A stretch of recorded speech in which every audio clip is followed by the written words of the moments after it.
Good afternoon mga kadogo. Ito na naman tayo. Meron tayong ah, i-discuss dahil meron tayong kaibigan na taga Kupang Muntinlupa na nag-message sa atin sa Facebook page natin. So, ang sabi ni Ma'am Mayan, Sir, newbie lang daw siya sa pag-aalaga ng husky, mga kadogo. So, open naman po ako sa mga ganong discussion, sa mga ganong katanungan.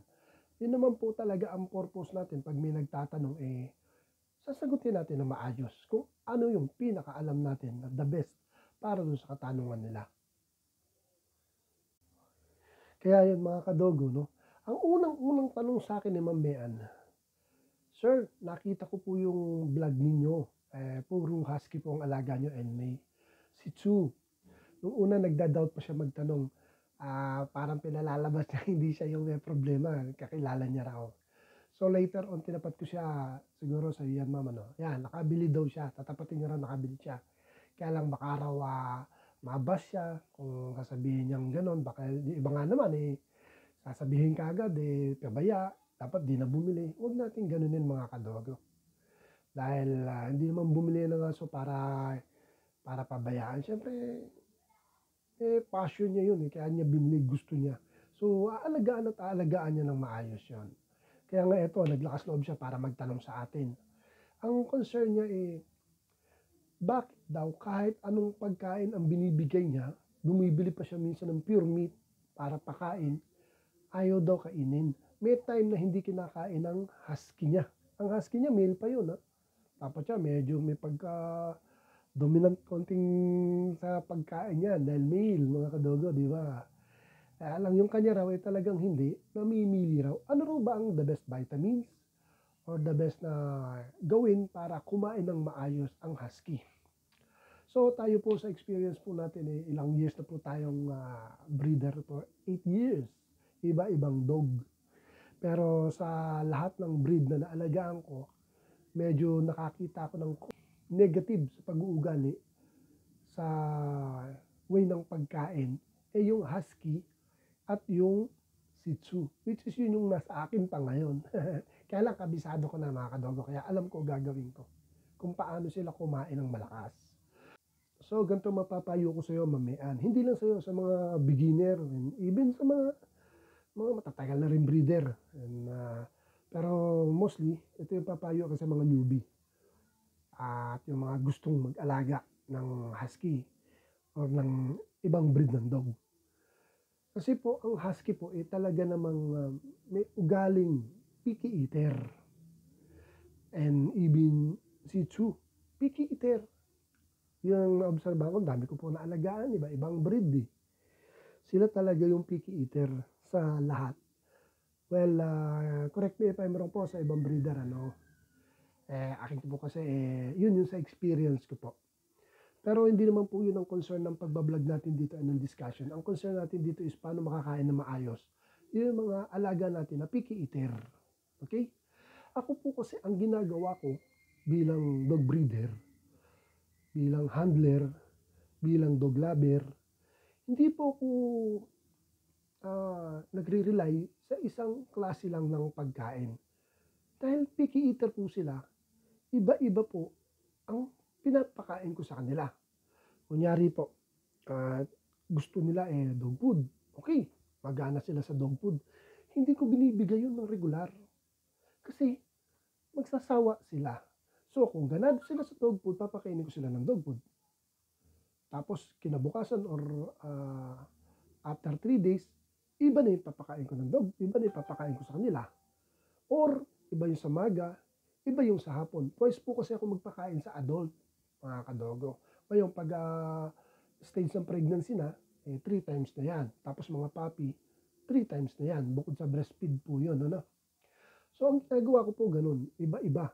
Pero siyempre, hinahanap ko rin yung kung ano yung gusto nila. Hindi yung iba-iba, tas ayaw naman nila, papakain natin. Akin kasi ang diet ko po, mostly sa morning, yung may sabaw. Okay? Minsan dog food, pero pag kinakapos tayo, ako talaga more on rice and meat, more on rice, fish, more on rice, gulay. Tapos minsan rice, dog food, halo-halo, iba-iba. Yung po ang tip ko, iba-ibahin po natin ang diet. Pero yung ibibigay nating diet, yung healthy para sa kanila, mga kadogo. Kagaya kanina, ang pinakain ko sa aso ko, sa mga alaga ko po, paborito po nila yung isdang paksiw. Isda po yan. Source of protein. So, bumibili ko ng 2 kilo eh. Tapos niluluto kong paksiw. Yun. Pati yung pusa, gustong gusto yun. Pure na paksiw. Yung mga aso ko po ay kumakain po ng rice. Nasanay po yung mga yan. Puro healthy po yan. Puro overweight, lalo na si Cotton. Lakas pong kumain.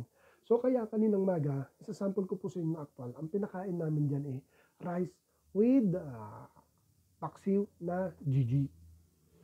Okay po. Yun, nilalahan mo sa kanin. Maga po yon. Kanina po Tapos, ngayong hapon, ang ipapakain sa kanya, yung pong natira naming adobo na may karne, tapos rice. Yun po. Kasi hindi po ako talaga nag-i-stick ng puro adobo dahil medyo maalat po yan. Huwag pong maalat, bawal po yan sa aso. Ngayon, kung maalat po ang nakain niya, isure po natin na umiinom ng tubig, maraming tubig. Mga aso ko, naku, sanay uminom ng tubig yan. Umuubos ng kalahating tabo ang isang aso ko sa isang inuman. Kaya napakaswerte ko rin dahil bihira sa aso ang inom ng inom. So, ganon. So, kaninang maga, rice with paksiw. Tapos ngayon naman, adobo with rice. Bukas po yan, maaring yung isda uli, yung paksiw uli, may rice. Tapos hapon, iibahin ko yan. Minsan bumibili ako ng dinuguan, rice, yan. Tapos ngayon, may dog food ako, hahaluan ko yan ng ibang pagkain naman. Minsan tinola, tapos maraming malunggay. Kasi yun mga kadugo, yun lang ang way para maging ganado kumain yung mga picky eater. Kaya nga from the word itself, picky eater, namimili sila ng pagkain. Ayun, kagaya nung sabi ko kanina, gusto nila dog food? Sige, pakain mo. Tayo minsan pag nakita natin gusto, alala, tuloy-tuloy, puro ganun. Picky eater aso ko, magsasawa po yun. Ibahin po natin lagi ang diet. Hindi mo porkit iniba sabihin, ang gastos naman ng vlogger na to, kailan iba yung papagkain? Hindi. Kagaya ko po. Bumili ko ng 2 kilong pinaksiw na GG. So, masarap yun. Ilang araw nilang kakainin yun. Kasi hindi ko naman araw-araw pinapakain. Diba? Mga 3 days yan. Minsan, pag paksiw na yan, tumatagal, mas masarap. So, may iba-iba ang variety na kinakain nila. Iba-ibang panlasa sa kanila. Kaya mga aso ko kahit Siberian yan, puro ubos po ang pagkain. Minsan, ibibideo ko sa iyo, umaga hanggang hapon, ubos ang pagkain. Bihirang-bihira po silang nagtitira ng pagkain, mga kadogo. Kasi yun yung ginawa ko, sinanay ko na sila, papi pa lang. Hindi ko sila inarte. Kaya yun po ang mapapayo ko sa mga newbie at sa mga may alagang picky eater. Huwag pong regular na yun ang ipapakain natin sa usual na pinapakain ninyo. Iba-ibahin rin po. Pero inuulit ko, yung ibibigay ninyo, yung gusto niya rin. Kasi meron namang mga pagkain na ayaw ng aso. Huwag po natin ibibigay yun. Kahit na ganado ang aso, di kakainin ko, ayaw niya, di po ba? Pero kabisado na natin kung paano natin papakainin. Gusto nila, moron meat ang gusto ng mga yan. Tapos may sabaw. Yan. So yun, Ma'am Ann, ang gawin mo lang iba-iba ang ipapakain mo mula maga or tanghali or hapon. Pero ako kasi pag adult, maga hapon lang para talagang malakas kumain. Pero marami po yun. Okay? Hindi po sobrang dami. Masama naman po rin sobrang dami. Dapat yung naka-scoop din. Akin, 1 kalahating cup or twice. 2 cup po yun sa isang adult. Iba pa yung ulam. So marami. Yung kainan nilang dog food talagang halos mapuno rin. Talagang busog na busog sila. Tapos hindi kakain ng tanghali. Hapon naman. Okay? Yan po Iba-ibahin po natin ang pinapakain natin. Huwag consistent. Or dog food.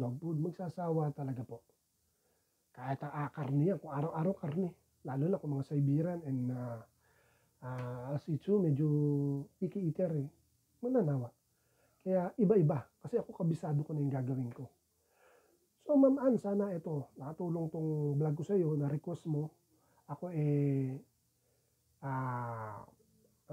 ang sinasabi ko yung actual experience ko kung anong ginagawa ko, di po ba? So, libre naman po magtanong. May mga breeder dyan na may kaalaman din, eh ako po ang natanong nyo. So, ang sinabi ko, yung ginagawa ko actual sa mga aso ko. Walang naubos na yan. Talaga ubusan ng pagkain ng mga aso ko. Walang tinitira. So, sakit sa mata pag may natitira eh. Kaya talagang ubusan yan. So, yun, mga kadogo ha. Sana may natutunan kayo kahit pa paano. And sundin nyo. Lalo ka na, Ma'am Ann. El, shoutout sa'yo, Ma'am Ann na. Ma'am Ann, Kupang Muntinlupa. Hello po sa inyo mag-asawa. Mr. and Mrs. Ortega, hello po sa inyo. So, dito na lang po tayo. Till next vlog po natin. Have a nice day. Good night, mga kadogo. Thank you for watching.